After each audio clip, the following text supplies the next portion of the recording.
Border Patrol agents say they have arrested an MS-13 gang member.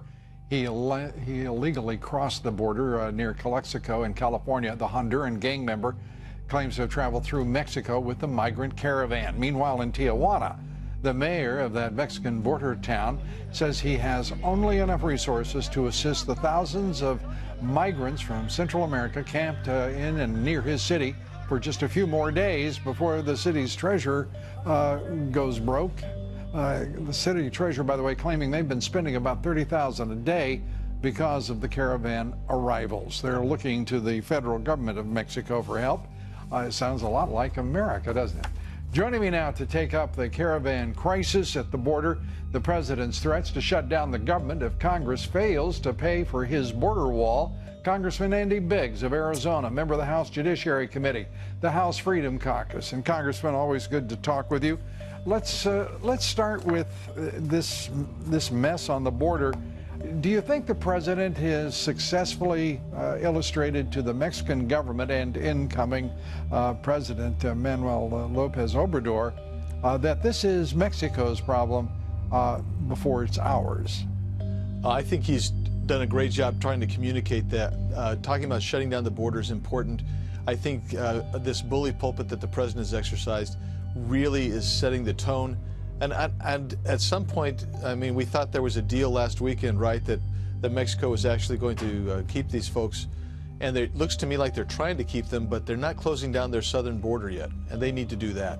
Yeah, they need to do that. They need also to secure their northern border. This is part of their, you know, I was one of those people who was hopeful that Lopez Obrador would be a partner for this president and act like a mature, like Mexico deserved a mature and responsible leader, not another leftist, corrupt, politician. It looks like he has chosen the latter course, and that's a shame. Well, I'm hopeful that things will get straightened out, because they have to get straightened out. Because if you look at Tijuana and what the mayor has said, Congressman, they've had to get things straightened out since 1986, 32 years ago. And all they've done is exacerbate a horrible situation, an inhumane situation. The Mexican government hasn't given a rip about the people that it has urged economically and sociologically north to the United States. The same is true of the Central America. We have, and by the way, you talked about the president setting the right tone here. I mean, the great thing about him is he is a man of action, as he promised he would be. He's doing something everybody around him was clucking about his decision to put troops. I mean, in my opinion, he should have fired every person who objected to securing the border, because those people have got an agenda that is not in the national interest, is not in the interest of the American people. I would clean them up so fast their heads would spin. Well, I agree with you, Lou. I mean, this is a long-standing problem, obviously, with Mexico. And look, you had a president when Vicente Fox. They were providing, yeah, they were providing brochures and pamphlets and maps on how to get up here, and Vicente Fox is the biggest blowhard who did nothing but urge the poorest and the least educated of his society north of the border, and then had the temerity, to the gall, to lecture American citizens on their responsibility to Mexican nationals living in our country illegally. And he was put up with by the Bush administration, encouraged, and everything but given a big hug for being such a complete and utter blank. Yes. I can't even believe it. And Lopez Obrador wants to go down that same path. His people deserve better. He's a populist. He should be focused on the welfare of those people and their treatment by their government, because it has been a sordid and sorry story. Let me turn to this wall. We're hearing that it's a Democrat's fault. Here, with 5 weeks to go, the House of Representatives, led by that august conservative, that stalwart Republican, Paul Ryan, who decimated your party at the polls. We are also led in the Senate by Mitch McConnell. And the President of the United States wants a $25 billion wall built. He promised the American people. Suddenly he's talking about it's the Democrats' fault, and it's $5 billion he wants, not $25 billion. You people could screw up a vacant lot. You are absolutely, I mean, it's disgusting what is happening now in Washington. Right, yeah, we can't make a grilled cheese sandwich, right? I mean, the reality is there are bills out there right now. There are methods like you could use the reconciliation may I method. interrupt you? You can do this. Congressman? Yeah. I'm resorting to no adjectives and no name calling. Yes, sir. Speaker Ryan isn't worth a tinker's damn. He's not a leader. He has no character. He has no principle, or otherwise he would be supporting this president and acting in the national interest, not the interest of K Street, Wall Street, and the whole bunch. Koch brothers, the Business Roundtable. I mean, it's disgusting.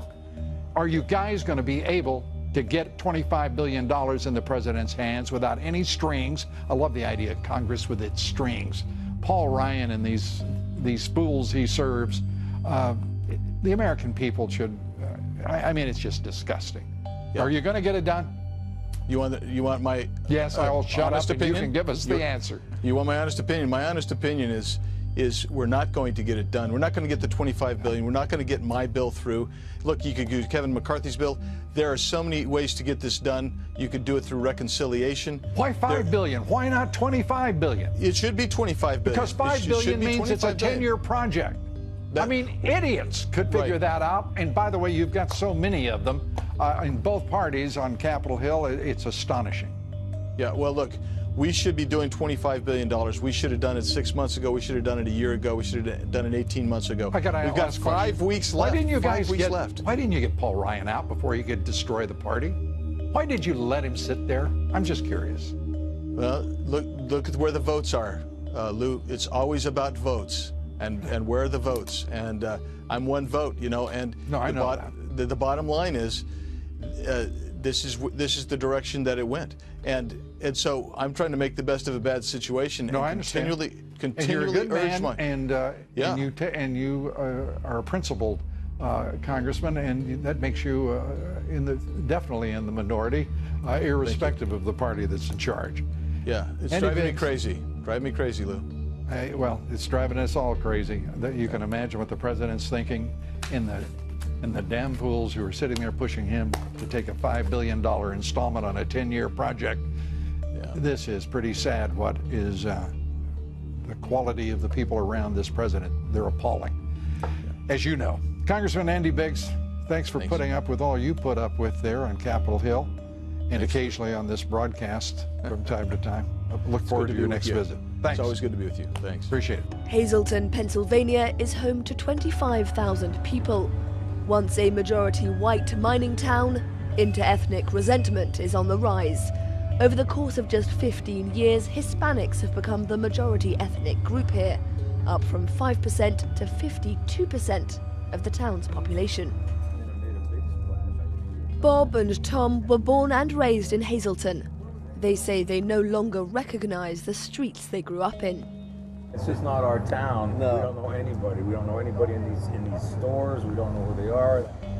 They're particularly perturbed by how much Spanish they hear and see. Somebody mentioned that they wanted to change the name of Wyoming Street. That was surprising. Yeah.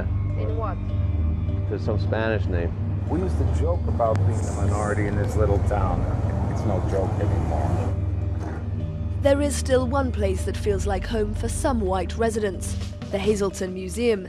Bob and his mum are nostalgic for an America of diners and European, that is to say white, immigration. Joan believes Italians and Poles wanted to assimilate, unlike Latinos. They go to their own grocery stores. They go to their own churches. Yep. They don't go to the white place. Yeah. In the 1970s, the town's coal mines gradually closed. Many left to find jobs elsewhere. As the economy got back on track after the 2008 financial crisis, industry returned to Hazleton, and in turn, demand for cheap labor. Latinos embraced the opportunity. In Hazleton, the vast majority of Hispanic immigrants are in work, despite some who say migrants are in the US to play the system. the percentage of the workforce is about 75 to 80% Latino. Francisco Torres is half Irish, half Mexican. He takes us to meet Leticia Gutierrez, one of the first Hispanics to arrive in Hazleton 28 years ago. We also pay our taxes, and that means we're supporting Americans who aren't working. The US government predicts that by 2044, in less than 30 years' time, the majority of Americans will be non-white. The demographics of towns and cities across the US are changing. The case of Hazleton may soon become the norm. Why the left is missing the common sense, the obvious, or the truth in favor of what I call Trump derangement syndrome here. I don't think President Trump has handled this poorly. We can't let migrants storm through our border, or if we don't have a border, we don't have a nation. That at one point to both parties, that was obvious. I'm not sure what Democrats would have had him do. I mean, do they think that he should have just let these people across the border? You know, as a veteran, I was initially skeptical when he deployed the troops to the border because I wasn't really sure what their use was going to be. And there was so much false news coming out about what, you know, I even heard that they were 90 miles away from the border, just sitting there in tents. That's not true. They were installing concertina wire at the border, which is actually a great use of the troops. So as a veteran, I say, hey, if we don't have a wall over those 2,000 miles of border, that's a great use of our troops and of existing resources. I wish that more people from the left, specifically veterans, would come out in favor of common sense truth. And my hunch is that so much of this is coming from the left media, and that these people, let's say liberals, are just listening as like sycophants to, I really hate to call them out by name, but you know who I'm talking about.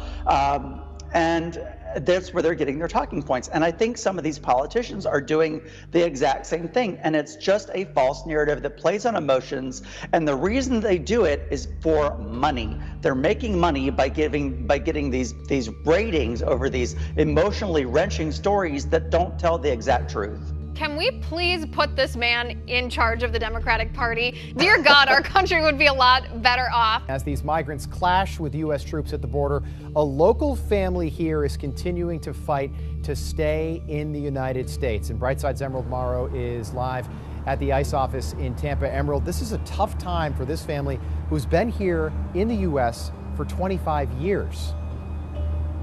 Yeah, Rob, this family is having a very, very tough time, especially after learning from ICE officials here yesterday that they may have to leave the country by January. And again, that's after, like you said, living here for 25 years, building a life and raising a family. Now, Miguel Torres Bruno and Martha Garcia, they took this photo some years ago with their son, not long after arriving to the U.S. legally, seeking asylum from Peru and Argentina. And fast forward to today, and they're desperately trying to stay in Polk County where they have built their life. Now, they say they've never been in trouble. They check in with ICE officials regularly, and they came here for the American dream, but 25 years later, they still do not have citizenship. So it's a dream that could soon turn into a nightmare for them, as they've been told to buy a plane ticket by January 2nd. We are legal, but no status. No status, no resident, no citizens. But we are legal in this country.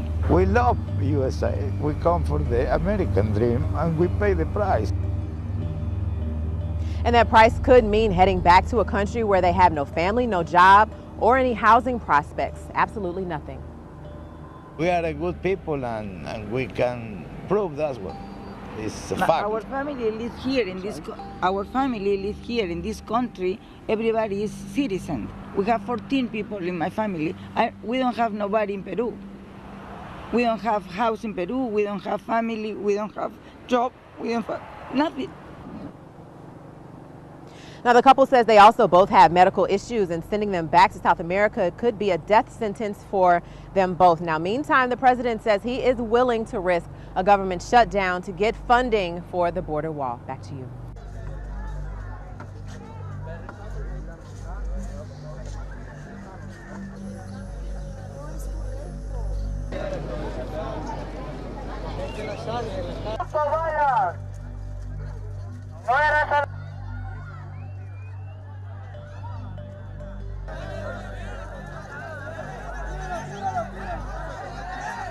Ya empezaron a pegarle a la gente y eso no se hace. Peor los niños son los que más valen en todos los países.